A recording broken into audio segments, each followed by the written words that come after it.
You never know when you may be called to save someone's life. It was just last month, in fact, that we reported a story about a fourth grader in Orange County who saved his choking classmate. He used the Heimlich Maneuver, which he says he learned from watching TV, to help his friend who was choking on a piece of candy. There the two of them are talking about that frightening moment.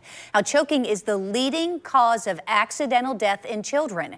As we recognize National Heimlich Maneuver Day, Jessica Winberry, the injury prevention coordinator with Wolfson Children's Hospital, is here to demonstrate, because, you know, it's unique in the age of the person involved. First, though, Jessica, I mean, of course, the irony is here. I met you years ago through Wolfson when I was teaching my family and with your help and taking one of the classes on Heimlich when my son was born. I remember and also CPR. I mean, so many years ago. And the reality is that this actually happened to you and your daughter. It did. So Taylor was 8 at the time. Yep. So what happened? She was about 8 years old, and at the time I was a CPR instructor, as you said. So I did this on a regular basis several times a week. She was young. She was wearing a pretend little jeweled ring and couldn't get it off. Was laying on her bed and went to pull it off with her teeth, and it went straight down her throat. She came running out of her room, and it's just a reminder to me. So for a few minutes, I just was in shock and didn't feel like I knew what to do.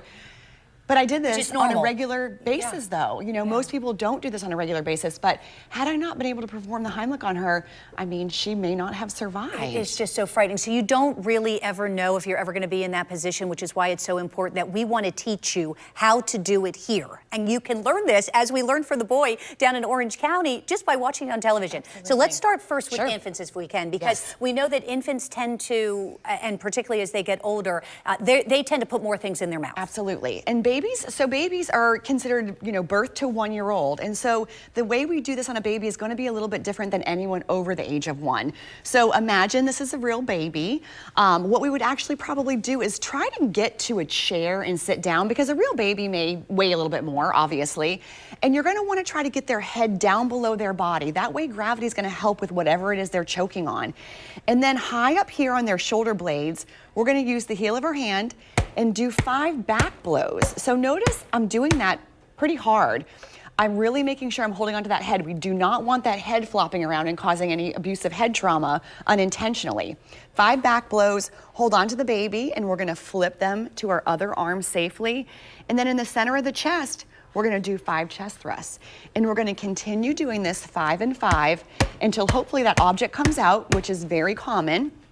Or if the baby goes unconscious at that point, we'd have to stop, lay them down, and begin CPR. So it's interesting. There is a tendency that a mother would want to put their finger in that mouth and try to pull. Is that a good or bad idea? Never, ever want to do that. So sometimes babies and small children have very shallow mouths, so we could cause more damage. We are never sticking our finger in anybody's mouth to try to get something out of them unless they've gone unconscious and you're doing this for CPR purposes. Okay, good point. Now, does that change then with, let's say, an older child? Yes. So anyone over the age of 1, we're going to be doing what you kind of talked about there, which is the Heimlich.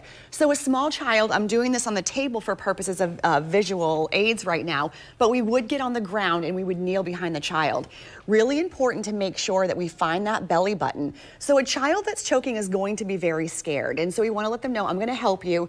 You're going to come behind the child, find that belly button, and then you're going to take thumb side down right above where that belly button is. So we want to be careful that we're not up here in the middle where the ribs meet, because there's a bone there we want to avoid. So right above the belly button.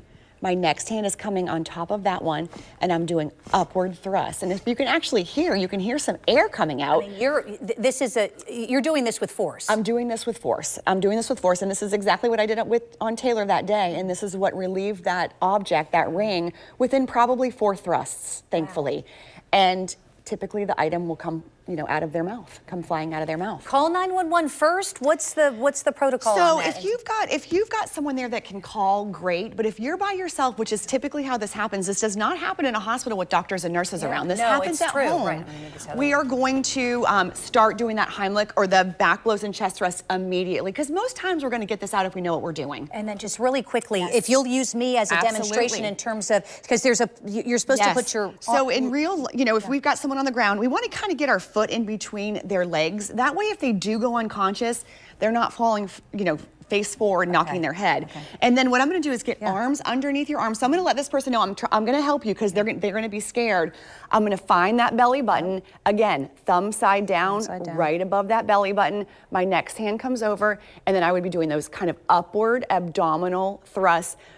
Kind of hard, and they're separate. So we're gonna do, kind of keep doing those until the object comes out. There's no number that we're gonna do abdominal thrusts. It's a goal of the object comes out or that individual goes unconscious, in which case then we need to start CPR. Jessica, great information from, the babies up until adults. I hope that we have made a difference for our viewers at home by arming you with information that could save a life. Thank you for being here. We always appreciate it.